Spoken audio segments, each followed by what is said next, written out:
अब गए अपन पेपर देने हॉल में, ये आगे आके बैठ गए। तो पहला क्वेश्चन बच्चे के दिमाग में आता है कि सर मैं पहले कौन सा पेपर करूं, मैं पहले एजी करूं, बायो करूं, केमिस्ट्री करूं।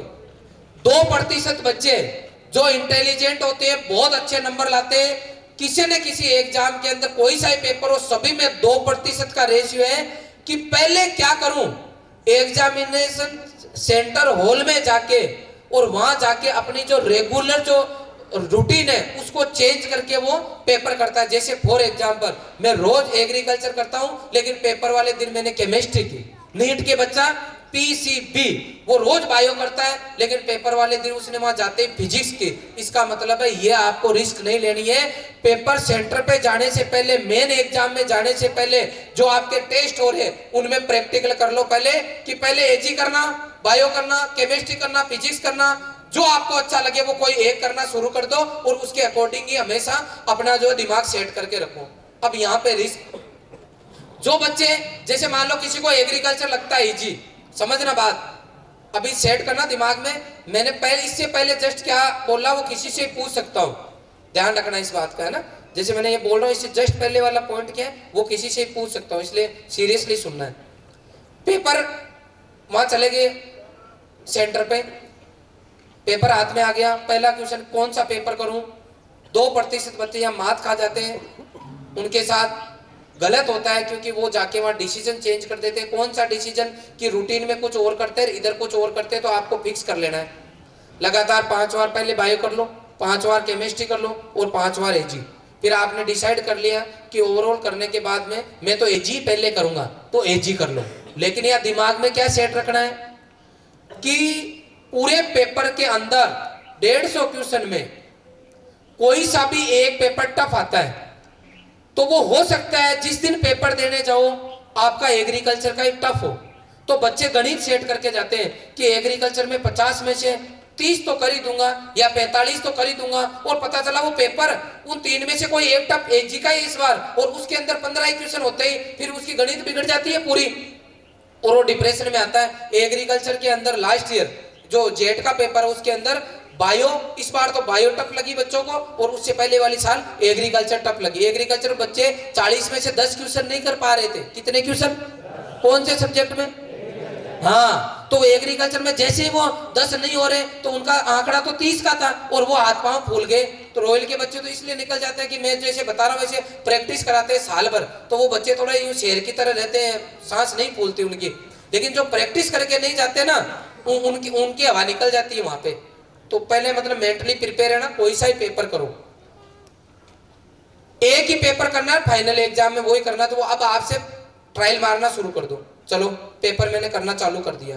तो पेपर देते वक्त कुछ विशेष जो ध्यान रखना है, पहला पॉइंट कि पूरे क्वेश्चन को ढंग से पढ़ना है। आजकल जितने भी पेपर हो रहे हैं उनमें नहीं का क्वेश्चन आ रहा है। जैसे फॉर एग्जाम्पल निम्न में से भैंस की नस्ल नहीं है, निम्न में से भैंस की नस्ल नहीं है। 4 ऑप्शन है आपके, मान लो, एक सेकंड, पहला मेरिना, भदावरी, जाफराबादी और साहिवाल। तो मेरे को सॉरी पहली मूरा है ना, तो पहली मैंने देखी भैंस की नस्ल नहीं है और भैंस ही देख के और मूरा के टिक करके अगले पे आ गया। आई इस बात समझ में? और वो क्वेश्चन इजी है, ये मतलब पेपर में पता नहीं लगेगा, ये और कॉन्फिडेंस वाला, ये बाहर पता करेगा इस बीच का, समझ रहा वो और कॉन्फिडेंस वाला।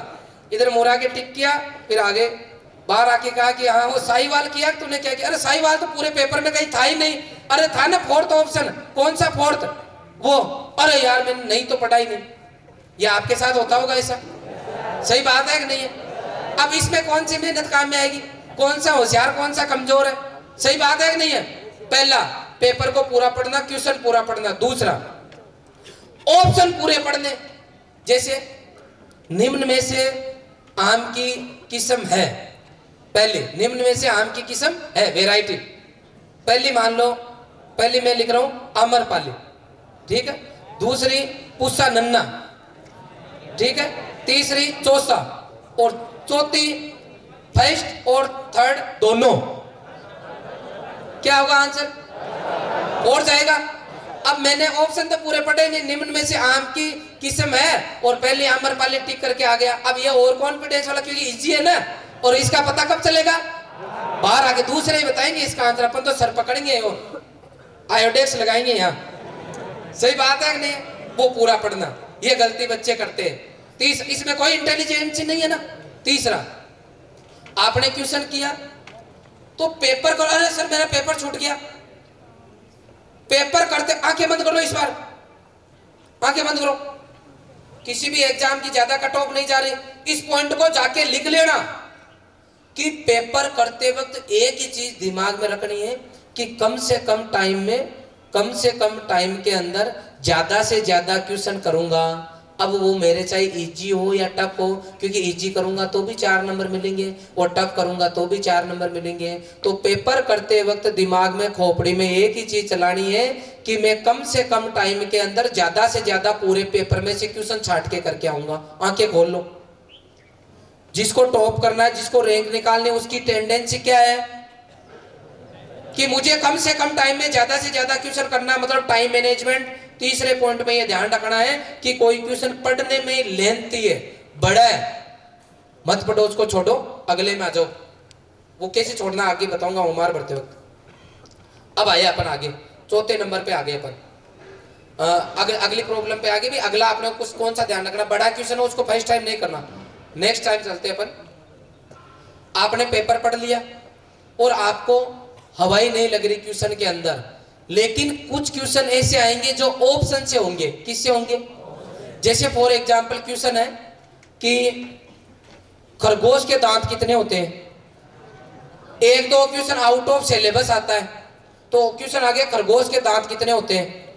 अब मान लो अपना सुना हुआ ही नहीं है, तो अपन लास्ट में जब टाइम बचेगा तब क्या करेंगे, ऑप्शन में जाएंगे, पहले देखे कि यार पहले तो ये तो भेड़ के होते हैं, दूसरे गाय के होते हैं, तीसरे ये ऊंट के होते हैं, चौथे किसके बच गए? क्योंकि कोर्स में थे वो तो अपने पटे हुए थे।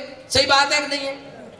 जैसे धतूरा होता है, धतूरा सुना है? धतूरा कि धतूरा का बोटनिकल नाम क्या है? भूल गए, हवाई नहीं लगी। धतूरा देख के घबरा गए, अरे घबराओ क्यों, अभी तो मौका है ना। धतूरा देख के छोड़ दो एक बार, तो बाद में अपन दोबारा आएंगे उसको चेक करने। तो पहला देखा कि पहला किसका है, कि ये तो खेजड़ी वाला है। दूसरा किसका है, कि आंवला का है। और तीसरा किसका, इमली का है। तो चौथा किसका बच गया? किसका बच गया? हाँ, तो ऑप्शन से भी क्वेश्चन होते हैं। अब कि सर हम क्वेश्चन करें किस हिसाब से, ये पॉइंट पहले लेना था लेकिन अभी बता रहा हूं कि सर हम पहले कैसे करें क्वेश्चन को, कम से कम टाइम में कैसे करें। तो सबसे पहले आपको पेपर में सबसे पहले इजी क्वेश्चन छांटने हैं, जो सरल क्वेश्चन है उनको छांटने हैं। और आधे टाइम के अंदर पूरे 120 क्वेश्चन करना है, आधे टाइम के अंदर आपको 150 क्वेश्चन करना है। इसकी आपको प्रैक्टिस करनी है। जैसे जसवंत हमेशा 1.25 घंटे में पेपर कर देता था, कितने घंटे में? उसने शुरू से दिमाग ऐसे लगाया कि मुझे पेपर फास्ट करना है, तो उसने प्रैक्टिस की इस चीज की। तो आपको आधे टाइम में, जैसे 2.5 घंटा मिल रहा है आपको, तो 1.25 घंटे के अंदर पहले राउंड पूरा लगा दो पूरे पेपर के अंदर। पहला क्वेश्चन इजी आ रहा है, टिक करो और राइट का निशान लगा दो। क्वेश्चन के ऊपर भी राइट सर्किल क्रॉस मेथड आपको फॉलो करना है। कौन सा मेथड? आंखें बंद कर लो। ये क्वेश्चन पूछूंगा मैं दोबारा।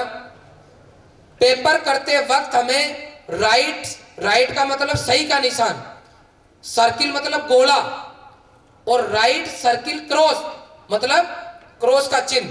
Right circle cross method follow करना है। तो राइट का मतलब पहला, आंखें खोल लो। अब राइट का मतलब पहला क्वेश्चन आ रहा है तो आप राइट का निशान लगाओ और उसके ऑप्शन पहले में 2 के भी राइट लगा दो। दूसरा क्वेश्चन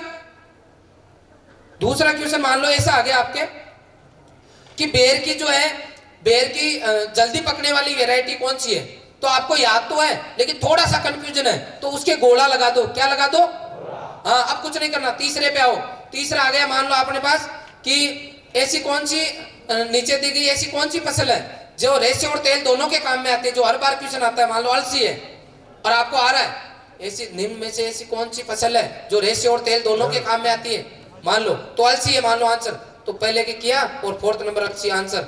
निम्न में से बीज रहित किस्म है, पहला 5वां किया और राइट का निशान। छठा कि धतूरा का बोटनिकल नाम क्या है, सुना ही नहीं कभी, क्रॉस लगाओ। क्या लगाओ? क्रॉस। अगला क्वेश्चन आ गया कि नीम में गुणसूत्र कितने होते हैं, नहीं सुना, क्रॉस लगाओ। अगला फिर आ गया कि डेपोक विधि के अंदर चावल में कितने दिन की खेती है वो तैयार होती है कि 14 दिन करके राइट का निशान लगाओ। अब देखो मैं 1 से लेकर 10 तक आ गया तो हर क्वेश्चन के ऊपर मेरे लगा हुआ है या तो राइट का निशान या सर्किल या क्रॉस। इसका मतलब नेक्स्ट जो भी टेस्ट होंगे और मैं चालू टेस्ट में जब देखने आऊंगा तो पेपर के ऊपर हर क्वेश्चन के आगे क्या लगा हुआ होना चाहिए, राइट, क्रॉस या सर्किल। समझ गए? अब ऐसे करते करते चलेंगे। आधे टाइम में जो इजी क्वेश्चन है उनको तुरंत छाट लो। मान लो कोई क्वेश्चन पढ़ने के लिए वो बड़ा लेंथी है तो वहां गोला लगाएंगे, वहां क्या लगाएंगे, क्रॉस उस पे लगाएंगे जिसमें हवाई नहीं लग रही। और पहले टाइम वो करेंगे जो फटाफट होंगे, क्योंकि हमारी सोच क्या है कि कम से कम टाइम में मैक्सिमम क्वेश्चन करना मुझे सही। और वो तब पता चलेगा जब पूरे 150 क्वेश्चन तक कम से कम टाइम में अपन जाएंगे। ये काम हो गया। इसी मेथड को आपको परीक्षा तक फॉलो करना है। अब बात आई ओमार भरने की। ओमार हाथ में आ गई कि सर हम ओमार कैसे भरे, तो उसके 3 तरीके। पहला तरीका है पूरा पेपर सबसे पहले कर लो और उसके बाद में एक साथ ओमार भर दो। ऐसा करने वाले आधे बच्चे 2, 3, 5, 10 क्वेश्चन भरते उतने में ओमार लेके चले जाते उनकी, क्योंकि टाइम का पता नहीं रहता, छूट जाता है पेपर। मतलब ये तो गलत है। दूसरा ऑप्शन, एक क्वेश्चन करो और गोला भरो, फिर एक करो फिर गोला भरो, तो ये ऐसा करेंगे तो टाइम ज्यादा लगेगा, तो ये भी गलत मेथड। तीसरा सबसे बेस्ट है, एक सब्जेक्ट करो और गोला भरो, फिर दूसरा सब्जेक्ट करो गोला भरो, तीसरा सब्जेक्ट करो गोला भरो। ये काम प्रक्रिया अपनानी है फर्स्ट राउंड में। किसमें? अब फर्स्ट राउंड का मतलब यह हुआ कि हमने पहले जो क्वेश्चन आ रहे हैं सब क्वेश्चन के आगे राइट का भी लगा दिया और राउंड उस ओमार के अंदर भी गोला भर दिया। पहला राउंड कंप्लीट। आधे टाइम के अंदर अपन ने करने की कोशिश की, कर लिया, थोड़ा बहुत ऊपर नीचे होगा चलेगा। सेकंड राउंड में हम क्या करेंगे, जिन जिन क्वेश्चन के गोला लगा रखा है केवल वही क्वेश्चन पेपर में पढ़ेंगे। वो जो गोले लगाए ना वो टाइम बचाने के अब काम में आएंगे। अब अपन देखेंगे 1 से 10 तक पता चला कि 2 क्वेश्चन के गोले लगे हुए हैं जो कंफ्यूजन वाले हैं, तो उस केस में अपन गोले लगे हुए को अगर आ रहा है तो करके और तुरंत ओमार में भरेंगे। रिपीट कर रहा हूं, अब क्वेश्चन हर क्वेश्चन सही करके आप गोला हाथों भरेंगे। अब उधारी कुछ नहीं रखेंगे। अब अपन ने गोले वाले क्वेश्चन पूरे 150 तक चेक करके भर दिए।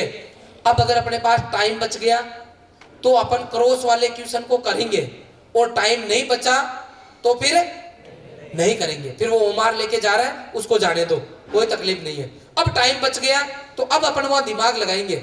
वो कोई क्वेश्चन ऐसा क्वेश्चन जो बिल्कुल नहीं आ रहा था, धतूरा वाला, खरगोश वाला, तो उस क्वेश्चन को अपन ऑप्शन से करेंगे। किससे करेंगे? हाँ, ऑप्शन को रिजेक्ट करके करेंगे कि ये भी नहीं होगा, ये भी नहीं होगा, ये भी नहीं होगा, क्योंकि ये ऊंट का है, ये गाय का है, ये भेड़ का है, ये बच गया जो है खरगोश का है। समझ गए? इस सिस्टम को आपको कंटिन्यू फॉलो करना है। फिर वो कोई बड़ा क्वेश्चन है वो गोले वाले में रखेंगे। मैं रिपीट कर रहा हूँ, जो क्वेश्चन लेंथ है, पढ़ने में टाइम ज्यादा लग रहा है, वो इजी हो सकता है, इसको उसको किस कैटेगरी में रखेंगे? गोले में। आपको इस सिस्टम को फॉलो करना है, अप टू एग्जाम तक फॉलो करना है। मैं पूरे विश्वास के साथ कह सकता हूं कि आपकी लास्ट में रैंक आ रही है। अगर आपके 12th में भी लास्ट में रैंक आ रही है, जैसे बच्चे सेलेक्ट होके जा रहे हैं, हर बार हम वीडियो बना रहे हैं, आपका भी हमें मौका मिलेगा, आपके पेरेंट्स भी खुश होंगे। इसलिए मैं चाहता हूं कि उन बच्चों की तरह जो मार्च में जाके पढ़े और जेट में नहीं हो, या तो उनका हुआ ही नहीं है, ICR में केवल हुआ, ऐसे बच्चों से मेरी रिक्वेस्ट है कि आप 10 में से 3 बच्चों में रहो, ईमानदारी से कंटिन्यू पढ़ते रहो। और जो डे स्कॉलर बच्चे वो भी पूरा मोबाइल स्विच ऑफ रखे, जरूरत पड़ने पे घर पे ऑन करें, बाकी बंद रखे। जो इंस्टीट्यूट के नियम है, रूल रेगुलेशन है, उनको फॉलो करें। ये इतने नियम इसलिए बना रखे हैं कि हमारे बच्चे ज्यादा से ज्यादा सेलेक्ट हो और पूरे देश के अंदर एक मैसेज जाए कि नहीं यार, वहाँ संस्कार के साथ शिक्षा दी जाती है। हम पूरी कोशिश करते हैं कि बच्चे बीड़ी, सिगरेट, तंबाकू, गुटखा, स्केटिंग, इस तरीके के जितने भी आउटर काम है जो कि इस उम्र में जरूरी नहीं है, वो छोड़ के बाकी बच्चे आगे काम करें। इसके लिए हम हमारी पूरी जान लगा के रखते हैं, पूरी मेहनत करते हैं। कई बार आपको डांटने की जरूरत पड़ती है, कई बार डांटते भी है। इसलिए डांटते हैं कि यार कहीं ना कहीं बच्चों का फायदा हो। फिर भी कई बच्चे बुरा भी मान जाते हैं, गर्ल्स भी कई बार बुरा मान जाती है, लेकिन मैं मान के चलता हूँ कि यार इतना करते हैं तो कोई बुरा मान रहे हैं तो हो सकता है बाद में इनके अच्छे दिन आ जाए। सही बात है कि नहीं है?